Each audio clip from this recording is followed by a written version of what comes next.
Hello guys, কি অবস্থা সবার? তো আমরা আবারও চলে এসেছি আজকের আমাদের র্যাপিড ব্যাচ ছোট্ট একটা ভিডিও নিয়ে। তো এতদিন আমরা বিভিন্ন রকম ডিজিজ নিয়ে আলোচনা করেছি। তো ভাবলাম যে আজকে আমি একটু নতুন কিছু নিয়ে আসি আমার বাচ্চাদের জন্য, যে নতুন যেন কিছু শিখতে পারে, একটু থ্রিলিং কিছু, একটু মজার কিছু, একটু এক্সাইটেনমেন্ট কিছু একটা নিয়ে আসি। তো আমি আজকে ভাবলাম যে তোমাদেরকে আমি একটা সিআইডি ভাব দিই। তো আমার খুবই মজার একটা সাবজেক্ট ছিল আমার মেডিকেলের থার্ড ইয়ারে থাকতে। আমি যখন থার্ড ইয়ার পড়তাম, আমার খুবই মজার একটা সাবজেক্ট ছিল, সেটা হলো ফরেন্সিক মেডিসিন। বিকজ আমি থ্রিলার মুভি খুবই বেশি পছন্দ করতাম, যে মুভিতে থ্রিলার থাকবে, ইনভেস্টিগেশন থাকবে, সিআইডি থাকবে, যে কীভাবে মানুষটা মারা গেছে এটার ইনভেস্টিগেশন করবে। তো এই ফরেন্সিক মেডিসিনটা কিন্তু আমাদের এই কাজেই লাগে।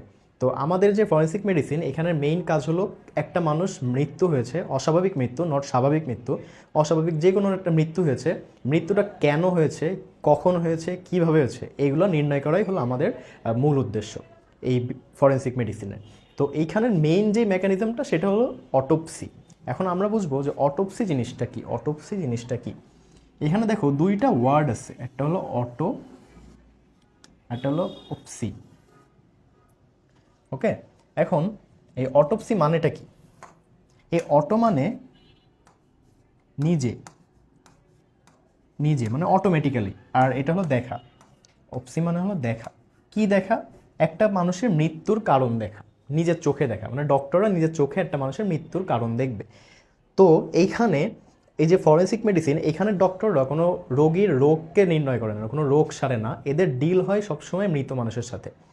তো আমরা আজকে আমাদের ফরেন্সিক মেডিসিনে খুবই ইন্টারেস্টিং একটা টপিক নিয়ে আলোচনা করব, যেখানে সবথেকে কমন মর্গে সবসময় এমন লাশ সবসময় আসতে থাকে, সেটা হলো গলায় ফাঁস দিয়ে মৃত্যুবরণ করা। এখন এই যে গলায় দড়ি দিয়ে মৃত্যুবরণ করা, এটা দুই রকমের হইতে পারে। এই জন্যই আমাদের ফরেন্সিক মেডিসিনে এই লাশগুলো নিয়ে আসে, যাতে আমরা নির্ণয় করতে পারি যে এই লাশটা অ্যাকচুয়ালি গলায় দড়ি দিয়ে আত্মহত্যা করেছে, নাকি কেউ আগে মেরে ফেলে তাকে গলায় দড়ি দিয়ে ঝুলিয়ে রেখেছে। এই জিনিসটা আমরা নির্ণয় করতে পারি, এরপরে আমরা অপরাধীকে শনাক্ত করতে পারি। এই জন্যই আমাদের ফরেন্সিক মেডিসিনটা এই ক্ষেত্রে কাজে লাগে। এছাড়াও অনেক কিছু আছে, বাট আমরা আজকে আলোচনা করবো মেইনলি এই যে গলায় দড়ি দিয়ে বা গলায় ফাঁস দিয়ে মৃত্যুবরণ করা। খুবই ইন্টারেস্টিং একটা টপিক। তুমি এরপর নিজেই বুঝতে পারবা, নিজেই সিআইডির মতো ইনভেস্টিগেট করতে পারবা যে অ্যাকচুয়ালি কেউ মেরে ফেলে ঝুলিয়ে রেখেছে, নাকি তোমার হলো অ্যাকচুয়ালি সে আত্মহত্যা করেছে। আচ্ছা, সো ধরো একটা মানুষ সুসাইড করেছে। একটা মানুষ সুসাইড করলে, যদি সুইসাইড করে, সেক্ষেত্রে এই যে এই মহাশয়টা যিনি সুসাইড করেছেন, একে দেখো এখানে কি তোমরা অবজার্ভ করতে পারছো। এখানে একটা জিনিস অবজার্ভ করে দেখো, যে এই যে মানুষটা গলায় দড়ি দিয়েছে, এই দড়িটা অবলিকলি মানে একটু কোনাকুনিভাবে একটা গলায় ফাঁস দিয়েছে। কারণ তুমি চিন্তা করো, তোমার পুরো দেহের ভরটা ওই দড়ির উপরে যাবে। তো তোমার যদি গলায় এরকম দড়ি পেঁচানো থাকে, তোমার উপরের দিকে যদি তোমার দড়িটা টান দেয়, তাহলে তোমার গলায় দাগটা একদম উপরে, তোমার থুতনির নিচে দিয়ে দাগটা হবে, একদম তোমার গলার এনসার্কেল করে তোমার অ্যাঙ্গেল বরাবর একটা দাগ হবে। ঠিক এখানে এইভাবে দেখা যাচ্ছে, দেখো এই যে দড়িটা দিয়ে ঝুলে রাখছে, এই ফলে এই দড়িটা কিন্তু একটু বরাবর একটু অ্যাঙ্গেল করে তোমার গলায় একটা দাগ পড়বে।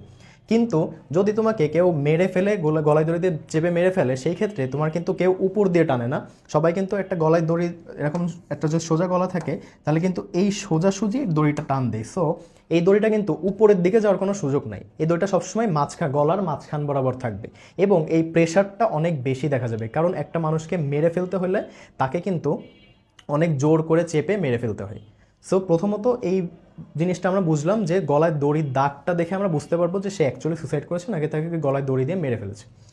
এরপর আসি, যদি কেউ একজন সুসাইড করে, তার শরীরে সাধারণত আর কোনো আঘাতের চিহ্ন থাকে না। কারণ একটা মানুষের সাইকোলজিক্যালি যদি সে সুসাইড করে থাকে, তাহলে সে নির্জন একটা রুমে সুসাইড করে, এবং এমন সময় সুসাইড করে যে তার আশেপাশে কেউ থাকবে না এবং তাকে কেউ দেখতেছে না, এবং নিজেকে যদি আঘাত করে যদি সুসাইড করতে হতো, তাহলে তো সে গলায় দড়ি দিত না। সো সাধারণত যে সুসাইড করে থাকে, তার শরীরে আর কোনো আঘাতের চিহ্ন থাকে না। কিন্তু একটা মানুষকে যে মেরে ফেলে পরে গলায় দড়িতে ঝুলানো হয়েছে, এই মেরে ফেলার জন্য অন্য কোনো পন্থাও অবলম্বন করতে পারে। হয়তো যে মানুষটাকে মারা হয়েছে, সে নিজের সুরক্ষার জন্য হাত পা ছোটাছুটি করছে, এর মধ্যে তার হাতে পায়ে কোনো না কোনো জায়গায় দাগ দেখা যেতে পারে। ইভেন এখানে সবথেকে বড় একটা ইনভেস্টিগেশন সেটা হলো, যেই মানুষটাকে মেরে ফেলা হয়েছে তার নখ পর্যবেক্ষণ করা। কারণ একটা মানুষ বাঁচার জন্য সাধারণত হাত ছোটাছুটি যখন করে, তখন তার নখের ভিতরে যেই মানুষটা তাকে মেরে ফেলেছে তার চামড়া অথবা চুল অথবা লোম কিছু একটা পাওয়া যায়। সো এইটা একটা বড় একটা ইনভেস্টিগেশন, যে তাকে অ্যাকচুয়ালি মেরে ফেলা হয়েছে, নাকি সে অলরেডি আগেই নিজেই আত্মহত্যা করে ফেলেছে। তো এইগুলো দেখে আমরা বুঝতে পারি যে অটোপসিটা করে আমরা বুঝবো যে কিভাবে এই যে একটা মানুষ মৃত্যুবরণ করেছে এটা জানা যায়, কিভাবে মারা গেছে এবং কখন মারা গেছে এটাও কিন্তু আমরা বুঝতে পারি। আর এছাড়া অটোপসি কিন্তু অনেক ভয়ঙ্কর একটা প্রসেস।